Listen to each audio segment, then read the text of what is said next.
Hey everyone, this is Dave with UAS Sentry, and first of all, we just want to say congratulations to the Denver Nuggets, national champions. Took them 47 years, but I think the wait was worth it based on the party that was held. So, speaking of parties, we thought the parade and celebration that the city of Denver had for the Denver Nuggets yesterday would be a great opportunity to test out our UAS sentries in extreme environments. And when I say extreme, I mean extreme. 750,000 people, 750,000 cell phones in the area. Imagine the RF interference that was created by that. Then add all the police presence with their two-way radios, all the Wi-Fi that's being generated by all the buildings in downtown Denver.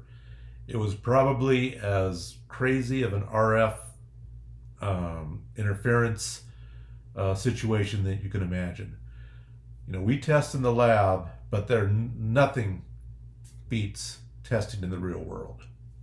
We've tested these things in downtown Denver before, but it's never been with 750,000 cell phones in the area. So what we did is we were one of those 750,000 people down in the audience, and we brought 3 UAS RID receivers with us to see if we would detect drones and if they would even work at all. So the first unit we had was the UAS Sentry extended range. This remote ID receiver has the external antenna. The next unit we brought, and it just powered itself off because there's no drone activity, is the UAS Sentry touchscreen with the internal antenna. Finally, we brought the ultra portable UAS Sentry. And it just powered down because there's no drones in the air. Let's power it back up. There we go. During our testing, these 2 units were in our pockets. This unit was typically, let's turn it on here, was just being held in our hands, either at chest level or at waist level, and we're just letting it do its thing. We had an Apple 14 Pro Max that set up a hotspot. All 3 of the receivers would connect to the iPhone and then upload the data periodically. As you can imagine, there was a lot of interference there. Internet traffic was spotty at times, being able to get on the internet. And one of the features that all 3 of the receivers have that are, if they cannot communicate with the cloud, they cache the data. And then once they can communicate to the cloud, the data is uploaded. And that did happen a few times. A few times our iPhone just had no access to the internet. You know, imagine all of the FaceTime calls that were being streamed during that celebration. So in that case, the units just saved them in cache, but they would periodically try to upload to the cloud. Once they were able to upload to the cloud, they were able to get their data. So how did it work? Well, all 3 units did detect drones. And what we're going to do now is show you the data that they did collect. And you can see for yourself how these units performed in extremely harsh conditions when it comes to RF interference. 750,000 people, that's a heck of a lot more people than are around the Super Bowl or, a Major League Baseball game, even the World Series. They don't have 750,000 people. So this was pretty much a worst case scenario, we think. And being in downtown Denver, around all the tall buildings, it presented all sorts of challenges, but we think the Sentries performed pretty darn well. So let's see the actual data, and you can see for yourself. Feel free to subscribe to the channel if you want to get more updates. Leave comments. Go to our website, uassentry.com, to learn more about it. and hope you find this informative. Thank you.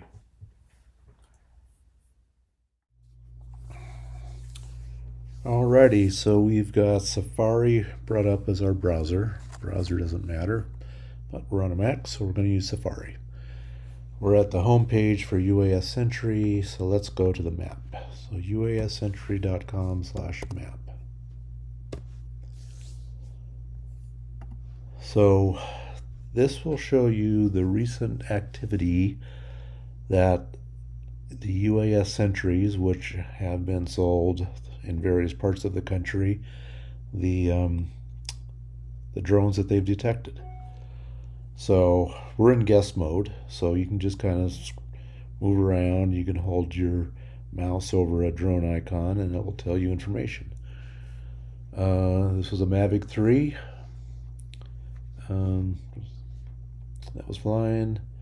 Looks like he was basically on the ground, 33 feet away. What was this guy? That was a drone. Oh, that was a drone tag.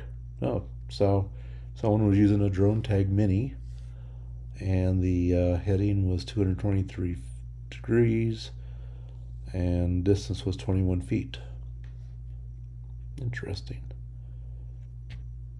What's that? It's a Mavic 3 thermal. So anyway, you can do whatever you want with that. So let's go ahead and we'll go to the map view, and let's zoom in to where that parade was, celebration.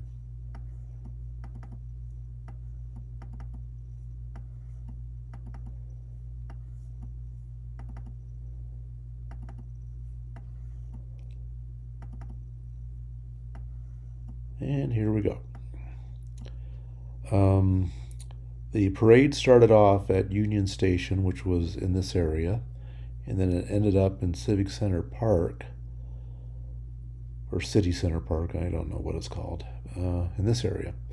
So let's look at where the parade started.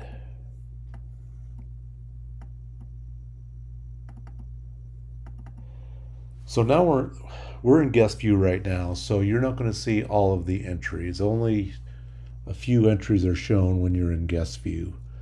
So in order to see all the data that the receivers have picked up, I need to log in as myself, and we'll see those receivers. So my user, now I'm not going to log in as a super user. So we'll log in as Vintage, and my password is, what is it?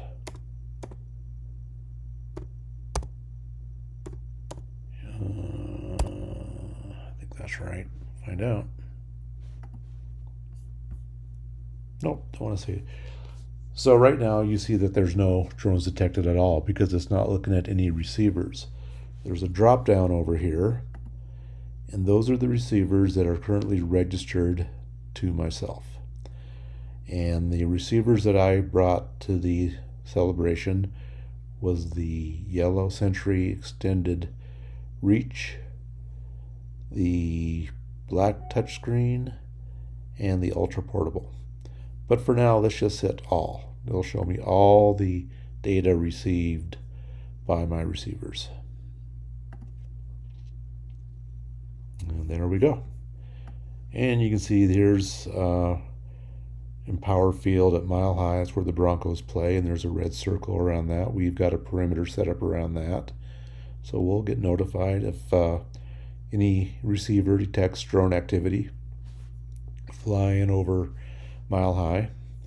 And then here's Rockies. Here's where the Colorado Rockies play. Same thing. So anyway, let's zoom in. And the black touchscreen receiver we had in our pocket, but we forgot to turn it on. So it didn't pick anything up. So you're seeing data that the ultra portable picked up and the touchscreen extended range picked up.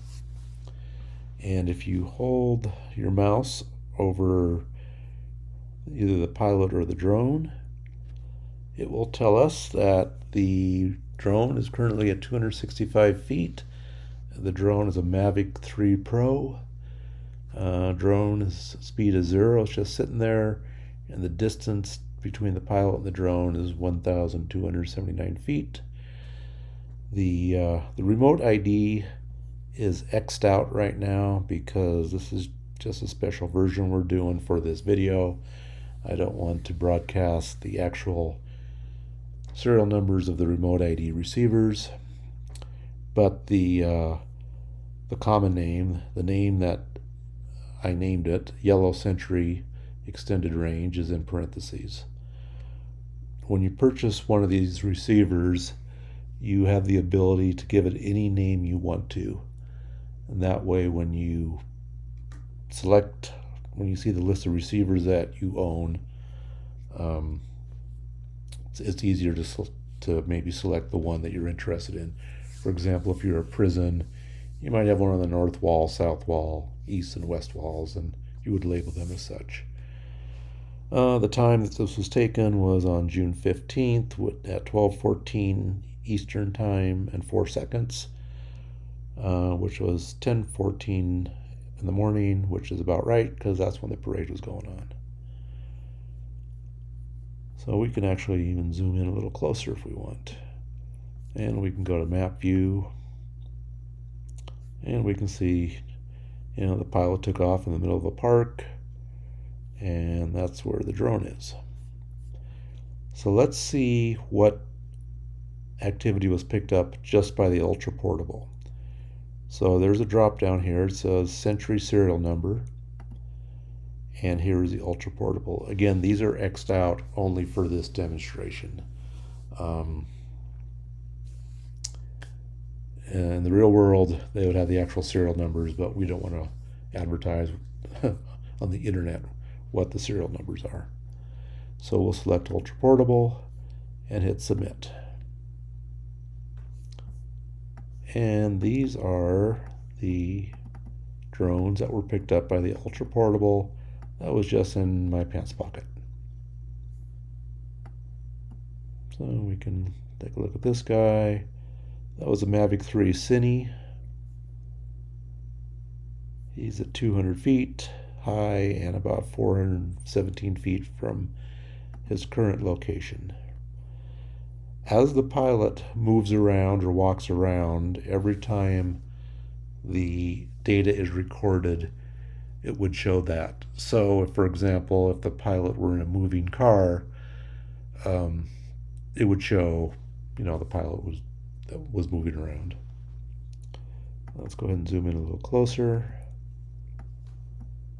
Let's go back to map mode and see what this guy is. Mavic 3 Senty, and he's 140 feet high.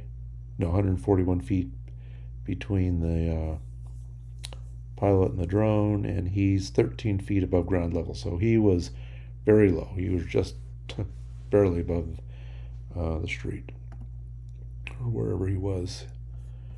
Zoom out a little bit. So let's take a look and see what the ultra portable picked up.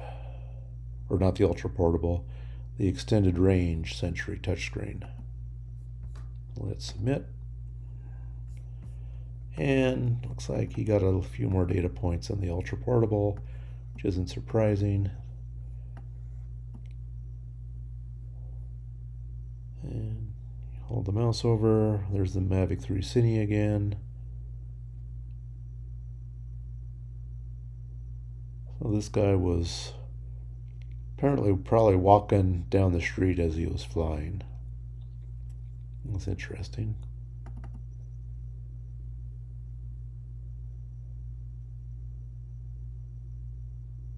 There's a Mavic 3 thermal. Someone was flying around. So obviously we have code in there in our systems to decode the remote ID and figure out what kind of a drone it is. We don't have all of the models covered. We've got the majority of the DJI, Autel, Parrots, Skydios. We've even got some of the Bluetooth transmitters like the Ping and the UAVionics, or the UAVionics Ping RID and the drone tags.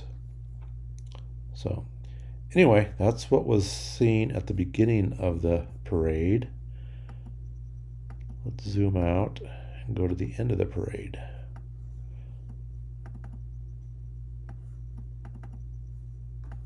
And let's take a look at all receivers. So all's already selected. We'll hit submit.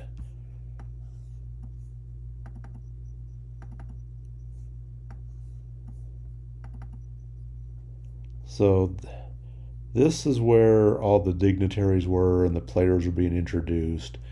And this is where the 750,000 people were. And so we can see where the drones were taking off and where they were being recorded at. So this guy was right over the street. He was 900 feet from where he took off, and he was about just under 200 feet AGL.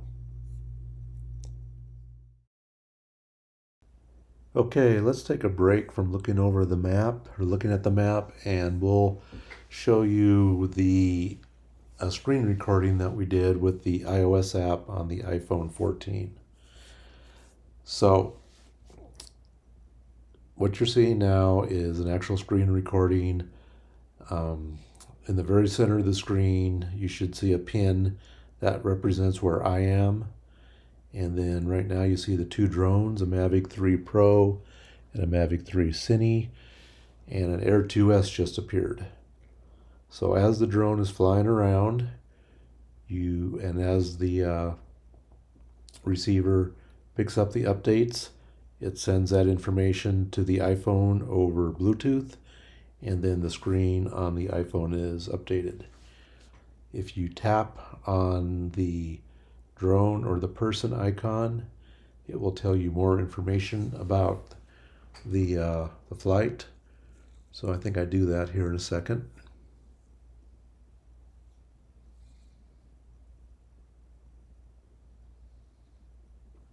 There we go.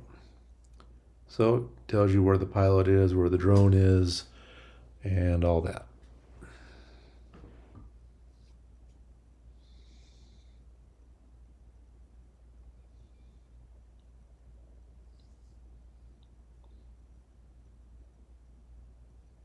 So we now have 3 drones in the air, and we're seeing all 3 of them obviously, and as they're flying around, we can see exactly where they're going and their path.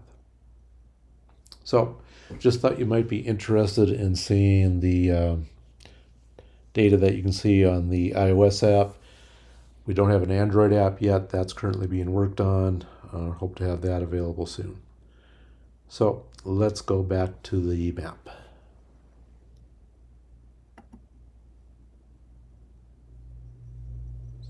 Scroll. See how this guy. So this guy was 1,300 feet. He was at 410 feet AGL, and he was a Mavic 3 Pro. Let's see what this drone was, just for grins. That was just a Mavic 3. He was 584 feet between the drone and the pilot, and he was flying at about 226 feet. So let's see what the black receiver, the touchscreen black receiver that was just in our pocket. Let's see what it picked up. We discovered that it was turned off now. So it picked up a lot, and considering it was just sitting in our pocket, it did a very good job.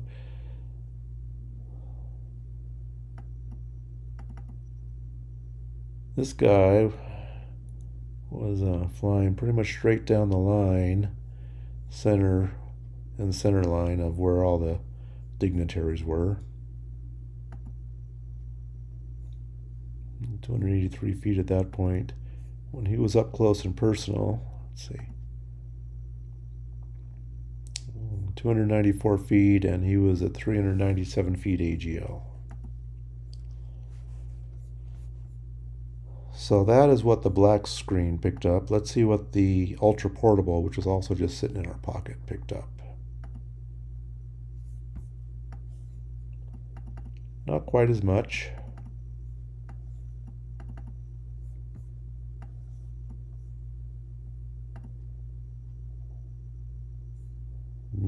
Mavic 3 Mini Pro. That was a Mavic 3 Mini Pro flying there. What was this guy flying? Mavic 3 Pro. And let's see what the extended range touchscreen, the yellow Sentry, picked up. He picked up a lot more than the other two, which isn't surprising. He's got the external antenna, and that's what he's designed for.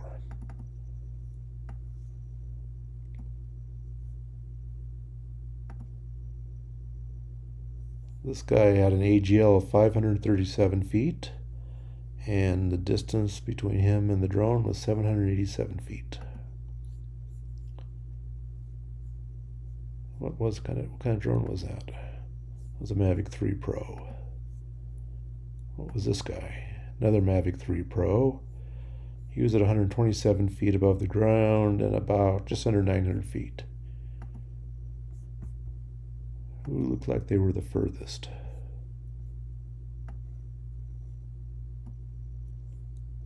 Let's go back to all. Let's select all of them and get all the data. So obviously the more receivers you have, the more data you're going to pick up. Let's see who got the long distance award. This guy looks like he was out 1,316 feet and at 410 feet high. And let's just go to the map.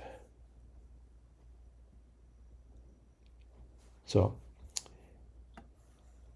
what was this guy flying down here? He was flying a Mavic 3 Senty.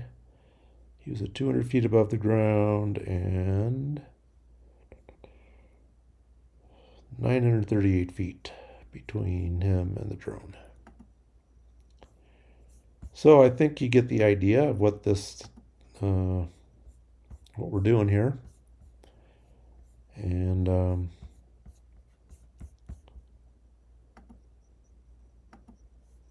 so let's just go back in and look at the data that's actually,